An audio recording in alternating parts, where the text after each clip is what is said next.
салом бинандагони хабар тиҷи. духтари раиси ҷумҳурии амрико Иванка Трамп ҳангоми сафар ба Дубай хашми бархе аз амрикоиёро овардааст.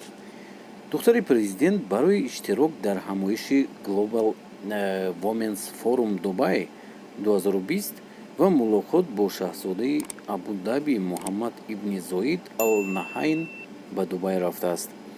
иванка баъди форум бо шайхи Дубай Заид аз масҷид боздид кардааст. ӯ барои риҳояи одобии мусулмонон ҳангоми боздид аз масҷид либоси исломӣ барнамудааст.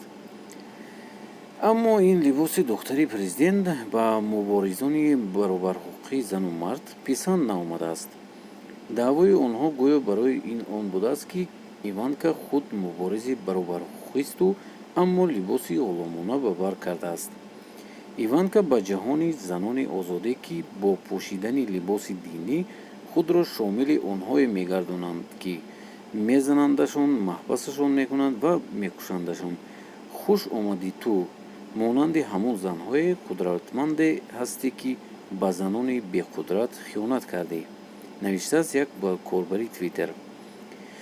як зани дигар гуфтааст, ки ҳарчанд медонад, ки иванка барои баробарҳуқуқи заниён корҳои зиёде анҷом медиҳад, ин амали ӯ ҳатто дар масҷид бошад ҳам хатогии бузург буд.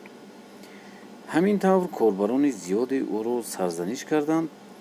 бояд қайд кард, ки духтари раиси ҷумҳурии амрико барои либосҳои пӯшидааш зуд дар сарҳати гузоришҳои расонаҳо қарор мегирад. ӯ соли гузашта бо либоси харир, ки баданаш намудор мешуд, ба ҷаласаи кулли СММ рафт ва зери дашноми корбарони интернет қарор гирифт. ин буд видеои имрӯзаи мо. дӯстони азиз, шумо чӣ фикр доред дар бораи ҳамин? ягон кори хатоӣ кардааст, вале куҷои ин кораш хатогӣ буд? ҳатман нависед, шумо чӣ фикр доред дар бораи ҳамин? чаре ки сураташро дида истодаед? ягон гуноҳе кард ҳамин духтари Трамп?